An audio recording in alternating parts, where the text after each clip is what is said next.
우리 한국 경제 안에는요, 겉으로는 잘 보이지 않는데 알고 보면 경제 전체를 뒤흔들 수 있는 아주 거대한 힘이 하나 숨어 있습니다. 오늘은 바로 그 보이지 않는 불균형에 대한 이야기를 좀 해볼까 합니다. 자, 여러분, 이런 경험 혹시 없으신가요? 분명히 똑같은 해외 펀드에 투자했는데 왜 누구는 웃고 누구는 우는 걸까요? 이 단순해 보이는 질문에서부터 오늘 우리의 이야기는 시작됩니다. 그리고 이 수수께끼를 따라가다 보면 정말 생각지도 못했던 한국 경제의 거대한 구조적 문제와 마주치게 될 겁니다. 이 운명을 가른 결정적인 차이, 그건 바로 환해지라는 것 때문입니다. 말이 좀 어렵죠. 쉽게 말해서 환율이 앞으로 어떻게 될지 모르니까 그 불확실성을 없애려고 미리 환율을 딱 고정해버리는 거예요. 뭐랄까, 일종의 금융 안전벨트 같은 거죠. 이 안전벨트를 맺느냐, 안 맺는가의 차이가 모든 것의 시작이었습니다. 그런데요, 이게 단순히 개인 투자자 한두 명의 손실이나 이익 문제가 아니라는 겁니다. 이 환해지 문제를 깊숙이 파고 들어가다 보면 우리 경제 깊숙한 곳에 숨어 있는 아주 거대하고 한쪽으로 심하게 기울어진 시장의 존재를 발견하게 됩니다. 네, 바로 이겁니다. 문제의 핵심은 기울어진 시장이에요. 어떤 시장이냐면 미래의 달러를 팔려는 사람은 정말 줄을 섰는데 그걸 사려는 사람은 거의 없는 수요와 공급이 완전히 어긋나 버린 시장이죠. 우리는 이 시장을 선물환 시장이라고 부릅니다. 오늘 이 경제 드라마의 주 무대가 바로 이 선물환 시장입니다. 미래의 환율을 미리 딱 정해서 앞으로 환율이 오르든 내리든 걱정하지 않게 해주는 그런 역할을 하는 곳이죠. 자, 그럼 이 불균형 대체 얼마나 심각한 걸까요? 여기 데이터를 한번 보세요. 수출 기업들은 앞으로 받을 수출 대금의 무려 67%에 대해서 나중에 환율 떨어질까 무서우니 지금 팔래 하면서 달러를 팝니다. 그런데 반대로 수입 기업들은요, 고작 15%만 나중에 환율 오를까 무서우니 지금 살래 하면서 달러를 사요. 파는 사람은 67인데 사는 사람은 15라니 이건 뭐 엄청난 차이죠. 근데 이게 그냥 시장이 좀 삐걱거리는 수준의 문제가 아닙니다. 이 작은 불균형이 나비 효과처럼 번져서요, 결국엔 우리나라 경제 전체를 금융위기에 더 취약하게 만드는 아주 위험한 뇌관이 되고 있습니다. 자, 이 흐름도를 보시면 그 연쇄 반응을 알 수 있는데요. 한번 따라가 보죠. 모든 문제의 시작은 바로 왼쪽입니다. 수출 기업이나 해외 펀드 투자자들이 미래에 받을 달러를 환율 걱정 없이 미리 팔고 싶어 하죠. 이 달러 팔자 주문이 은행으로 그야말로 홍수처럼 밀려 들어옵니다.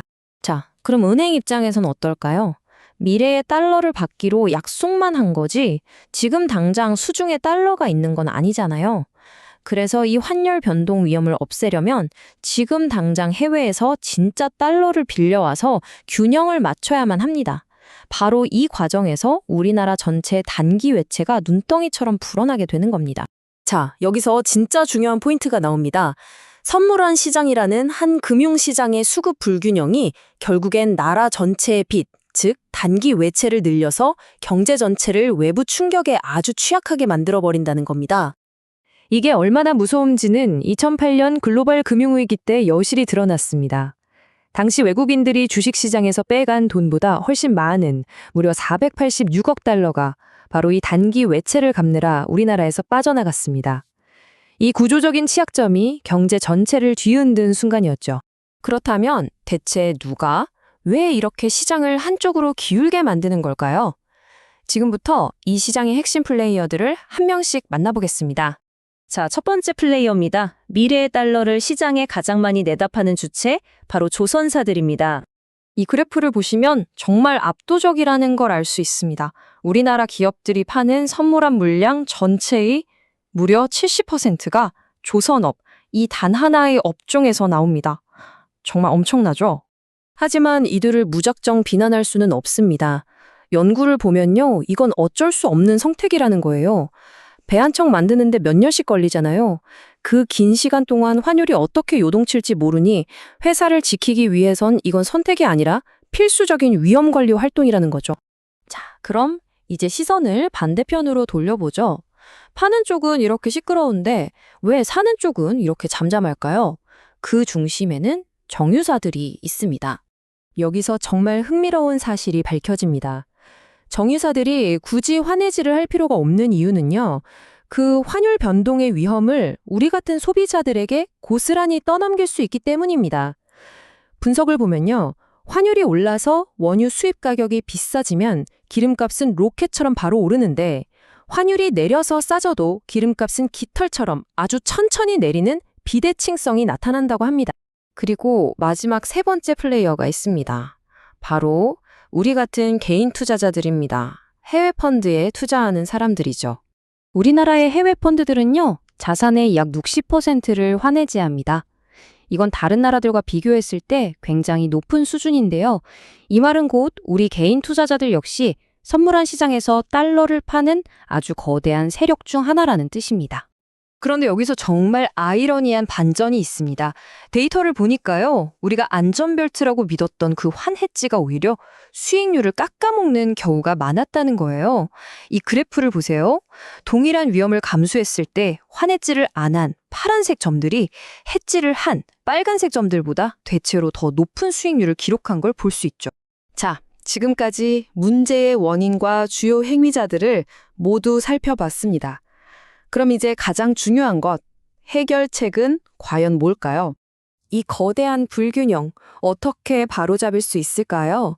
연구에 따르면 해법은 의외로 간단할 수 있습니다. 여러 주체가 조금씩만 힘을 보태면 된다는 건데요. 이 표를 한번 보세요. 예를 들어 정유서가 수입 물량의 딱 10%만 환해지를 해도 전체 불균형의 8.2%가 해소되고요. 우리 투자자들이 해지 비중을 10%만 줄여도 7.8%가 해결됩니다. 여기서 얻을 수 있는 핵심적인 교훈은 이겁니다. 이 문제는 누구 한 명의 잘못이 아니라는 것. 그렇기 때문에 해결책 역시 시장에 참여하는 모두가 조금씩 역할을 분담해야 한다는 것이죠. 결국 오늘 이야기는 우리에게 이런 근본적인 질문을 던집니다. 기업은 위험을 소비자에게 떠넘기고 투자자는 안전을 위해 한 선택이 오히려 자신에게 손해를 끼치는 이 시스템 속에서 과연 위험 관리란 무엇을 의미하는 걸까요? 그 위험은 대체 누구를 위해 어떻게 관리되고 있으며 그 최종적인 대가는 과연 누가 치르고 있는 걸까요? 생각해 볼 만한 질문인 것 같습니다.